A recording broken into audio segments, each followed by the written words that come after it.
오늘 저희는 한미 간에 중요한 합의가 있었는데 그 이후에 좀 예상치 못하게 뜨거운 감자로 떠오른 문제를 다뤄보려고 합니다. 네, 바로 한국산 자동차에 대한 미국의 관세를요, 25%에서 15%로 낮추기로 한 그 결정의 적용 시점에 관한 논란입니다. 이게 합의는 딱 됐는데 정작 언제부터 이 인하 조치가 효력을 발휘할 거냐, 여기에 대해선 양국 간의 입장 차이가 여전하다는 거죠. 이 문제는 관련 기업들의 실제적인 손익과 바로 직결되는 그야말로 조 단위의 돈이 걸린 사안이라고 할 수 있겠습니다. 맞습니다. 정말 큰 돈이죠. 그래서 오늘 우리가 던져야 할 핵심 질문은 명확한 것 같습니다. 합의된 자동차 관세 인하, 과연 언제부터 적용하는 것이 가장 타당한가? 이 문제인데요.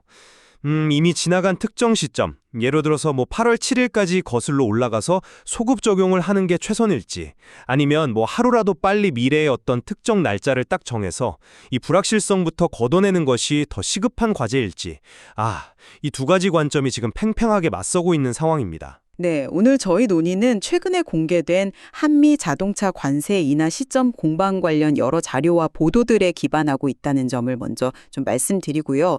저는 우리 기업의 그 막대한 피해를 최소화하고 또 기존 협상 선례를 존중하는 차원에서 우리 정부가 제시한 특정 시점, 즉 8월 7일로의 소급 적용을 강력하게 추진해야 한다. 이런 입장에서 이야기를 좀 풀어가 보겠습니다. 오히려 더 중요하고 현실적인 목표가 될 수 있지 않나 하는 그런 관점에서 다른 시각을 한번 제시해 보겠습니다. 좋습니다. 그럼 제 주장부터 좀 명확히 말씀드리겠습니다. 관세 인하 합의 분명히 큰 성과죠. 하지만 그 과실을 우리가 제대로 누리려면 언제부터 적용되느냐가 핵심 아니겠습니까? 우리 정부는 미국 측에 8월 7일을 기준으로 해서 소급 적용해달라고 공식적으로 제안을 했습니다. 이걸 단순히 우리가 때를 쓴다 이렇게 볼 수는 없고요. 명백한 근거가 있습니다. 미국이 EU하고 자동차 관세 협상할 때 8월 1일로 소급 적용해 준 선례가 있지 않습니까? 우리도 충분히 유사한 대우를 요구할 정당성이 있다. 저는 그렇게 봅니다. 그리고 만약에 이 8월 7일 소급 적용이 관철된다면요. 현대차하고 기아는 이미 납부한 관세 중에서 약 7천억 원 정도를 돌려받을 수가 있습니다. 이건 그냥 미래의 부담을 줄이는 차원을 넘어서는 거죠. 이미 발생한 막대한 손실을 실질적으로 메울 수 있는 그런 기회입니다. 지금 이 순간에도 시간은 계속 기업들에게 불리하게 흐르고 있거든요. 당장 올해 3분기에만 봐도 현대차가 1조 8천억 원, 기아가 1조 2천억 원, 합쳐서 3조 원의 관세를 부담했습니다. 연간으로는 최대 8조 4천억 원까지 부담이 늘어날 수 있다는 분석도 있고 올 5천억 원 이상의 수익 감소 가능성까지 제기되는 이런 상황입니다. 이런 엄청난 피해를 생각한다면 정부는 당연히 소급 적용 관철을 위해서 모든 외교적인 노력을 기울여야 합니다. 그게 선례에 따른 공정성을 확보하고 우리 기업의 부담을 최소화하는 길이기 때문입니다. 네, 그 관세 인하 합의가 반가운 소식이고 또 우리 기업 부담을 줄여야 한다는 그 대의에는 저도 전적으로 동의합니다. 하지만 그 소급 적용이라는 것이 마치 우리가 당연히 받아야 할 어떤 권리처럼 여겨지는 시각에는 조금 다른 생각을 가지고 있습니다. 협상이라는 게 늘 그렇지 않습니까? 각사하는 그 고유한 맥락이 있고 또 힘의 균형 속에서 진행되는 거니까요.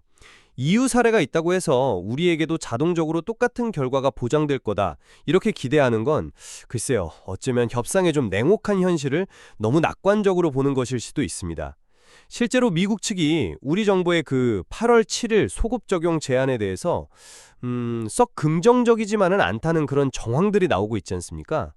그 박정성 산업부 통상차관보가 김정관 장관에게 보낸 것으로 추정되는 그 문자 메시지 내용 중에 우리가 제안한 8.7일 대신 이라는 부분이 공개되면서 좀 파장이 있었죠.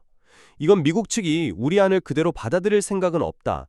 이렇게 읽힐 수 있는 꽤나 명확한 신호일 수 있습니다. 게다가 산업부 장관 본인도 국회에 나와서 관련 법안 제출일을 기준으로 예를 들어서 11월 1일이나 12월 1일 같은 시점으로 소급 적용하는 방안을 협의 중이라고 밝히지 않았습니까? 이건 정부 스스로도 8월 7일 완전 소급 적용이 현실적으로 쉽지 않을 수 있다. 이 점을 어느 정도는 인지하고 있다는 방증 아닐까요? 기업 입장에서 한번 생각해보죠. 실현될지 안 될지도 불투명한 그런 이상적인 소급 적용을 하염없이 기다리는 것보다 다소 늦더라도 확실한 적용 시점을 하루라도 빨리 아는 것. 이게 경영 계획을 세우고 불확실성을 제거하는 데에는 더 도움이 될 수 있다는 겁니다. 이 불확실성 자체가 기업에게는 정말 엄청난 비용이니까요. 네, 물론 협상에 어려움이 있다는 점은 저도 충분히 인지하고 있습니다. 하지만 그렇다고 해서 그 막대한 금융적 파급 효과를 생각할 때 이걸 뭐 쉽게 물러설 수는 없는 문제라는 거죠. 앞서 제가 잠깐 언급했지만 나이스 신용평가 분석을 보면요. 현 25% 관세율이 지속될 경우에 연간 최대 8조 4천억 원의 부담이 예상된다고 합니다. 8조 4천억. 증권가에서는 월 5천억 원 이상의 수익 감소까지 이야기하고 있고요. 이미 3분기에만 3조 원을 쏟아 부었는데 이런 상황에서 8월 7일 소급 적용으로 확보할 수 있는 그 7천억 원 환급금, 이게 결코 작은 돈이 아닙니다. 이건 단순히 미래 비용 절감이 아니라 이미 지출된 막대한 현금을 일부라도 회수하는, 그야말로 기업 재무 건전성에 직접적인 영향을 미치는 사안입니다. 정부는 당연히 국민 경제와 기업에 미치는 이 거대한 영향을 고려해서 최대한의 이익을 확보할 책무가 있는 거죠. 단순히 미래의 어느 시점에 적용된다, 여기에 만족할 게 아니라 이미 발생한 손실을 만회할 수 있는 기회를 그렇게 쉽게 포기해서는 안 된다는 겁니다. 이게 바로 시급성의 문제라고 생각합니다. 하루하루 지날수록 우리 기업의 손실은 계속해서 쌓여가고 있습니다. 그 재정적 부담의 규모가 엄청나다는 점은 뭐 누구도 부인할 수 없는 사실입니다. 네. 근데 문제는 그 부담을 줄이는 방법과 속도의 문제라고 봅니다. 실현 가능성이 좀 낮아 보이거나 혹은 뭐 미국 측이 강하게 반대하는 것으로 보이는 그런 소급 적용안을 계속 밀어붙이다가 정작 협상 타결 자체가 하염없이 늦어지는 상황은 어떻게 봐야 할까요? 협상이 길어지면 길어질수록 제가 아까 말씀드렸던 그 불확실성으로 인한 비용 또한 뭐 눈덩이처럼 불어납니다. 기업 입장에서는 관세가 언제 또 어떻게 인하될지 모르는 상태에서는 신규 투자를 결정하거나 뭐 생산 계획을 세우거나 심지어 자동차 가격을 책정하는 것까지 모든 게 어려워지죠. 차라리 산업부 장관이 언급했던 것처럼 11월 1일이던 12월 1일이던 좀 아쉽더라도 명확한 미래 시점이라도 신속하게 확정짓는 것이 기업에게 어떤 예측 가능성을 주고 또 경영 활동의 안정을 찾는 데 실질적으로 더 도움이 될 수 있다는 겁니다. 어쩌면 불투명한 희망 고문보다는 조금 부족하더라도 명확한 현실을 받아들이는 게 더 나은 선택일 수 있다는 거죠. 그 7천억 환급이라는 이상적인 목표를 줬다가 그 과정에서 발생하는 불확실성 비용이 오히려 더 커질 수도 있다는 점, 이 점을 좀 간과해서는 안 된다고 생각합니다. 저는 그 예측 가능성이라는 명분 아래에서 우리의 정당한 요구를 너무 쉽게 포기하는 방향으로 흘러가는 것이 아닌가 하는 그런 우려가 좀 있습니다. 아까도 말씀드렸지만 미국 EU 간 합의에서 8월 1일 소급 적용이라는 분명한 선례가 있습니다. 이건 소급 적용이 결코 비현실적이거나 불가능한 요구가 아니라는 것을 입증하는 아주 강력한 논거입니다. 우리 정부의 8월 7일 제안은 바로 이 선례에 기반한 지극히 합리적이고 정당한 요구라고 봐야 합니다. 물론 뭐 유출된 문자 내용처럼 미국 측의 저항이 있을 수 있습니다. 하지만 원래 협상이라는 것이 상대방의 저항을 전제로 하는 건 아닌가요? 그렇죠. 선례라는 강력한 카드를 우리가 쥐고 있는데 상대가 좀 어렵다는 반응을 보인다고 해서 바로 입장을 바꾸는 것은 글쎄요, 협상 전략상으로도 바람직하지 않다고 봅니다. 끝까지 우리의 입장을 관철하려는 의지와 노력이 필요하다고 생각합니다. 쉽게 타협하고 넘어갈 사안은 아니라고 봅니다. 물론 선례는 협상 테이블에서 중요한 카드임에 틀림없습니다. 네, 하지만 선례가 모든 상황에 적용되는 만능 열쇠는 아니라는 점도 우리가 인정해야 합니다. 각 협상은 그 당시의 독특한 정치적, 경제적 환경, 그리고 당사자 간의 역학관계 속에서 이루어지는 거니까요. 미국과 EU의 관계, 또 당시 협상의 다른 쟁점들이 지금 한미 간의 상황과 완전히 같다고 볼 수는 없지 않습니까? 그 유출된 문자 메시지나 장관의 국회 발언은 단순히 저항 가능성 수준을 넘어서 미국 측이 실제로 소급 적용에 대해서 상당히 부정적인 기류를 가지고 있다, 이렇게 해석할 여지가 충분하다고 봅니다. 선례만 굳게 믿고 강경 일변도로 나가다가 협상 타결 시점만 계속 늦어지고 결국 소급 적용도 얻지 못한 채 시간만 허비하는 최악의 결과도 배제할 수는 없거든요. 때로는 이상적인 목표를 고수하는 것보다 현실적인 타협점을 찾아서 실리를 챙기는 것이 더 현명한 외교일 수 있습니다.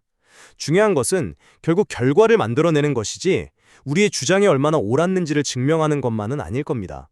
글쎄요. 결과만큼이나 그 과정에서의 공정성 확보도 중요하다고 생각합니다. 그리고 이 문제는 단순히 개별 기업의 손익계산을 넘어서 우리 국내 산업 생태계 전반, 그리고 생산 기반에 미치는 영향까지 고려해야 할 문제입니다.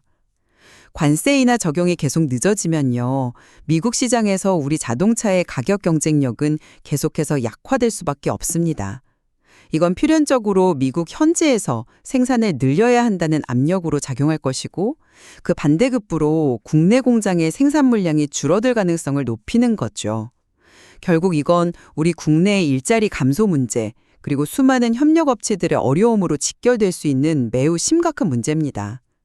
따라서 신속한 관세 인하, 특히 소급 적용을 통해서 가격 경쟁력을 조기에 회복하고, 이를 통해서 국내 생산 기반을 최대한 지켜내는 것, 이게 국가 경제 전체를 위해서도 매우 중요한 과제라고 생각합니다. 국내 생산 기반과 일자리 문제의 중요성, 거기에 대해서는 이론의 여지가 없습니다. 다만 그 위험 요인을 오로지 높은 관세율 탓으로만 돌리는 것은 문제를 다소 단순하게 보는 것일 수도 있습니다. 제가 계속 강조하는 불확실성 그 자체 역시 매우 중요한 위험 요인이라는 겁니다. 관세가 언제 인하될지 또 어떤 조건으로 인하될지 모르는 상황이 장기화되면 기업 입장에서는 리스크를 줄이기 위해서 가장 확실한 대안, 즉 미국 현지 생산 확대를 더욱 심각하게 고려할 수밖에 없습니다. 이게 역설적이게도 소급 적용을 둘러싼 지루한 논쟁으로 협상이 길어지는 것 자체가 오히려 현지 생산 압력을 더 키우는 요인이 될 수도 있다는 겁니다. 따라서 소급 적용이라는 이상적인 목표를 달성하느냐 마느냐와는 별개로 가능한 한 빨리 명확한 적용 시점을 확정하는 것 자체만으로도 이러한 불확실성을 제거하고 기업들이 안정적인 국내 생산 전략을 포함한 장기 계획을 수립하는 데 더 실질적인 도움이 될 수 있다는 거죠. 현대차나 기아가 지금 공들이고 있는 하이브리드나 전기차 판매 확대, 브랜드 경쟁력 강화 같은 전략들도 예측 가능한 환경 속에서라야 제대로 힘에 발휘할 수 있지 않겠습니까?